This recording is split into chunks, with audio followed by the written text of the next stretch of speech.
फल की चिंता छोड़ दे, केवल अपने कर्म पे ध्यान दे।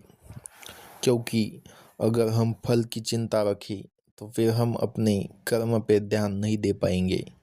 हम जितना अपने फल के बारे में सोचेंगे उतना ही हमारा ध्यान हमारे कर्म से भटक जाएगा। फल तो आगे ना कभी तो मिलेगा ही, वो हमारे हाथ में नहीं है। श्री भगवान हमेशा अपने भक्तों का ख्याल रखते हैं। अगर आप ना भी चाहे और अपना कर्म करते रहे तो भी आपको फल ज़रूर मिल के ही रहेगा।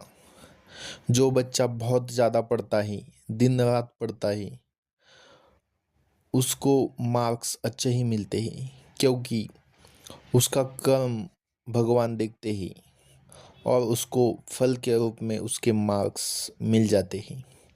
अगर कोई बच्चा सिर्फ सोता ही रहता है, कर्म नहीं करता या फिर पढ़ाई नहीं करता, तो वो भी भगवान देखते हैं और उसको मार्क्स नहीं मिल पाते।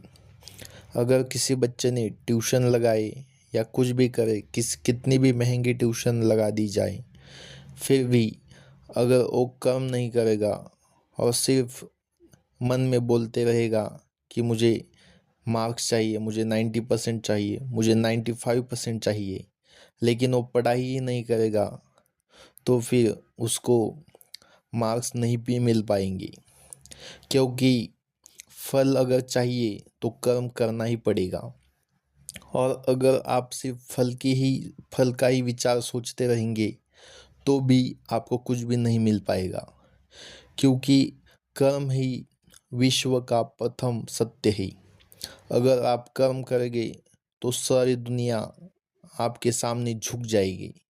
और अगर आप सिर्फ सुविधाओं के बारे में सोचेंगे तो फिर आपको कुछ भी नहीं मिल पाएगा। आपके जीवन का मूल उद्देश्य आपका कर्म होना चाहिए, ना कि उससे मिलने वाला लाभ। अगर आप कर्म करते रहेंगे तो वो लाभ आपके पीछे दौड़ा चला आएगा। कर्म ही सबसे बड़ा देवता ही। अगर आप सुबह जब उठेंगे तो आपको सिर्फ अपना कर्म ध्यान में आना चाहिए।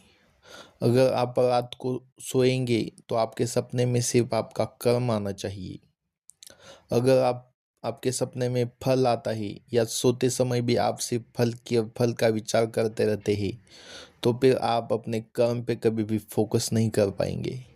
इसीलिए जो गीता में लिख दिया गया है कि कर्म किए जा, फल की चिंता मत कर, वही भगवान श्री कृष्ण ने दिया हुआ अद्भुत मंत्र है।